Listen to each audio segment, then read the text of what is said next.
Ida, du har lige lavet eller produceret en ny kogebog, som kommer ud her i næste uge. Kan du fortælle lidt om den? Ja, det er en raw food bog, som er fyldt med en masse lækre opskrifter på raw food. Der er alt fra morgenmad til frokost, aftensmad, snacks, meget fokuseret på, at børn også skal være med i køkkenet, og desserter og kager.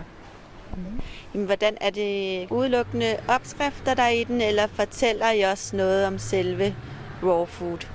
I den her bog er det mest opskrifter. Vi har lavet en gratis bog, som hedder Raw Info, hvor alle de her ting står om raw food, så man kan downloade gratis. I bogen er der også en masse små bobler eller kasser ved opskrifterne, hvor der står for eksempel om en eller anden råvare, hvad den indeholder og hvad den gør godt for og sådan ting. Til dem, der ikke ved det, hvad er raw food så? Raw food er ikke mad, som ikke er varmet op over 42 grader. Det vil sige, det er inden jeg har bibeholdt alle sine vitaminer og mineraler. Det er uden æg og mælkeprodukter og uden noget form for animalsk produkter. Så det er grøntsager, det er spirer, det er tang, det er nødder, det er kerner. Og så er der en masse superfoods også. Og hvis man så ikke har lyst til at være vegetar og elsker sit kød, så er der vel en masse opskrifter, man kan bruge som tilbehør til kød. Det kan man sagtens. Det er udelukkende en inspirationsbog. Det er ikke en bog, som nu skal du gå 100% det ene eller det andet. Det er udelukkende en inspirationsbog, som man kan bruge de her opskrifter til at implementere i sin daglige kost.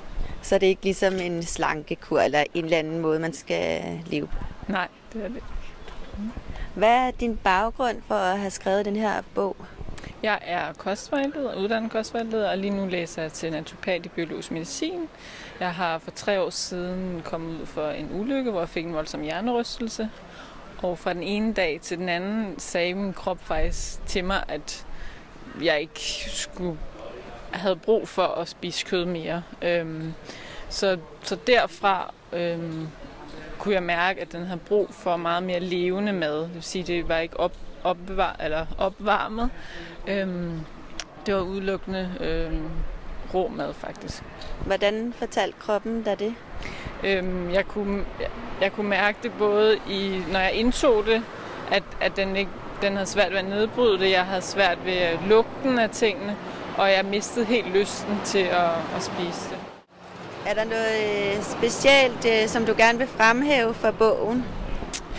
Jeg synes især billederne. Der er billeder på rigtig, rigtig flotte billeder i hele bogen, som virkelig viser, hvor farvestrålende og dejlig den her mad er, og man får lyst til at give sin krop det her mad, som er fyldt med alle de her vitaminer og mineraler, som kroppen kan bruge.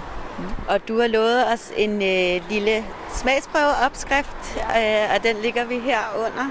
Ja. Og så vil vi bare sige tillykke med bogen, og vi glæder os til at læse den. Tak.